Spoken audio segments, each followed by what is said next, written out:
आपको लगता है कि आपका भाग्य साथ नहीं दे रहा है, आपके दिन खराब चल रहे हैं, आप दुखी हैं, परेशान हैं, तो ये प्रसंग जरूर सुनिए और वो लोग भी सुने जो सुखी हैं, खुश हैं, स्वस्थ हैं। हरे कृष्ण दोस्तों, मैं हूं अनुज शर्मा।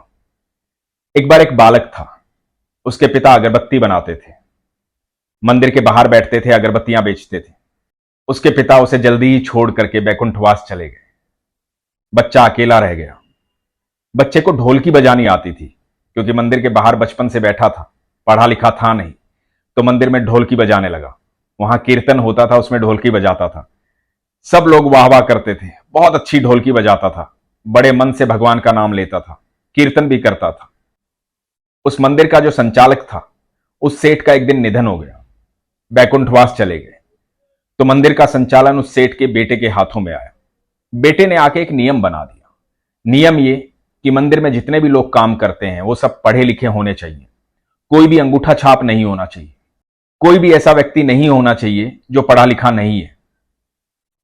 ये बच्चा पढ़ा लिखा नहीं था, क्योंकि पढ़ने लिखने की उम्र में तो ये काम करने लगा था, और ऊपर से इसके पिता भी चले गए थे, तो इसको वहां से निकाल दिया गया। जब इसको वहां से निकाला तो इसने भगवान से बहुत शिकायत की। इसने भगवान से कहा कि प्रभु, इतने दिल से कीर्तन करता हूं, सब वाह वाह करते हैं, ढोलकी बजाता हूं, मेरे हाथ दुखने लग जाते हैं, पर मैं बीच में रुकता नहीं, क्योंकि मैं दिल से बजाता हूं। और आपने ये क्या किया? यदि मैं पढ़ा लिखा नहीं हूं तो इसमें मेरा कसूर क्या है? जैसा जीवन आपने दिया मैंने वैसा जीवन जिया। मेरे भाग्य में क्यों नहीं लिखा था पढ़ाई लिखाई? मेरे भाग्य में क्यों नहीं था इतना पैसा कि मैं भी और बच्चों की तरह स्कूल जाता? उसके पिता भी चले गए थे, दुखी था, परेशान था, भगवान से बहुत सारी शिकायत की, रो रहा था।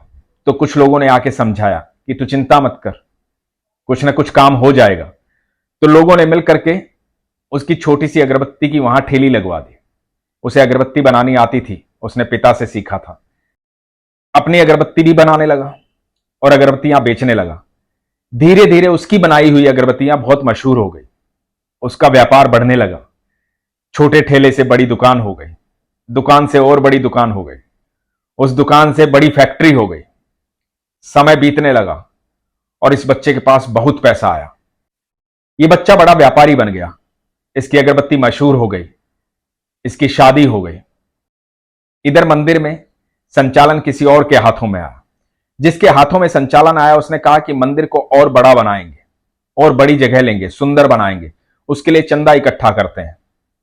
और चंदा लेने के लिए पहुंचे इस अगरबत्ती विक्रेता के पास, इस व्यापारी के पास, जिसका नाम बहुत बड़ा हो चुका था।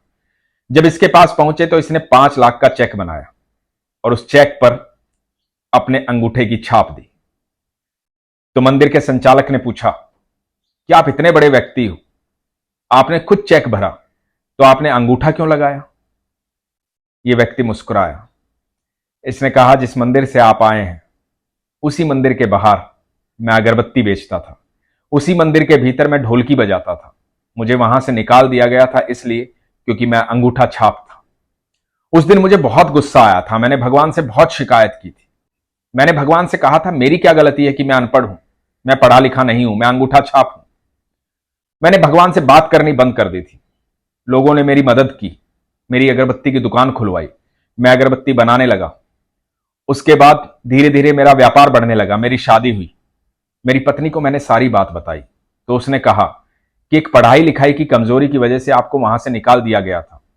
तब आपके पास पैसे नहीं थे, अब तो आपके पास पैसे हैं, अब तो आप पढ़ाई कर सकते हो। तो मैंने पढ़ाई शुरू की और अपनी पढ़ाई पूरी की। मैं आज भी पढ़ाई कर रहा हूं। आज मुझे हस्ताक्षर करने आते हैं, लेकिन ये अंगूठा मेरे भगवान की ताकत है। इस अंगूठा छाप को उसने इतना बड़ा व्यापारी बनाया है। जिसके वजह से मैंने भगवान से शिकायत की थी, उसी वजह से भगवान ने मुझे बड़ा बनाया। यदि मैं अंगूठा छाप नहीं होता तो आज किसी मंदिर में ढोलकी बजा रहा होता, कहीं कीर्तन कर रहा होता, मैं आज यहां नहीं पहुंचता। आज ईश्वर की देन है कि मैं आज यहां पहुंचा हूं, कि आप लोग यहां आए हैं, और आज मैं सक्षम कई अनाथालय चलाता हूं, कई संस्थाएं ऐसी चलाता हूं जहां लोगों की मदद करता हूं। ये सब मेरे ईश्वर की देन है, सब उसकी कृपा है। तो मेरा अंगूठा छाप होना जरूरी था, यही मेरे हस्ताक्षर है। बात बहुत गहरी थी। इस बात से ये बात समझनी चाहिए कि आपके जीवन में कभी कुछ गलत होता नहीं है। हमें लगता है कि गलत हो रहा है, हमें लगता है कि हमारा भाग्य खराब है, हमें लगता है कि हमें नौकरी से निकाल दिया गया है, यहां से इन लोगों ने मेरी बेइज्जती की है, हमें लगता है कि उस व्यक्ति ने मुझे गाली दी है, उसने मेरा अपमान किया है, हमें लगता है कि सब कुछ गलत हो रहा है। लेकिन यकीन मानना, जीवन में जो कुछ भी हो रहा है वो आपके अच्छे के लिए हो रहा है, आपकी बेहतरी के लिए हो रहा है। कभी भी ईश्वर पर शंका मत करना। ईश्वर आपके जीवन को बेहतर बनाना चाहते हैं। यदि आप हर दुख को सहर्ष स्वीकार करोगे, हर दुख में यह मानोगे कि यह मेरे ईश्वर की देन है, यह दुख भी उसने भेजा है, मैं इसका भी स्वागत करता हूं, तो यकीन मानना आपके जीवन में दुख आना बंद हो जाएगा। आप ईश्वर पर विश्वास रखिए। ईश्वर आपके जीवन में कभी गलत होने ही नहीं देंगे। हम में से बहुत लोग ऐसे हैं जो कभी बहुत पूजा पाठ करते थे, लेकिन कई सालों से पूजा पाठ छोड़ दिया, भगवान से विश्वास हट गया। क्यों विश्वास हट गया? क्योंकि लगा कि भाग्य खराब चल रहा है, क्योंकि समय खराब चल रहा है, क्योंकि काम कुछ अच्छे हो नहीं रहे हैं। मैं उन लोगों से एक बात कहूंगा, इस प्रसंग को दोबारा सुन लीजिएगा और यकीन मानना जो आपके जीवन में हो रहा है वो आपकी बेहतरी के लिए हो रहा है। आपके जीवन में बहुत कुछ अच्छा होने वाला है, बहुत बड़ा होने वाला है। जब भी किसी चीज को तोड़ा जाता है तो उसका नवनिर्माण किया जाता है। तो आपके नवनिर्माण का समय आने वाला है, इसलिए हमेशा अपने विश्वास को मजबूत रखिए, अपना ख्याल रखिए।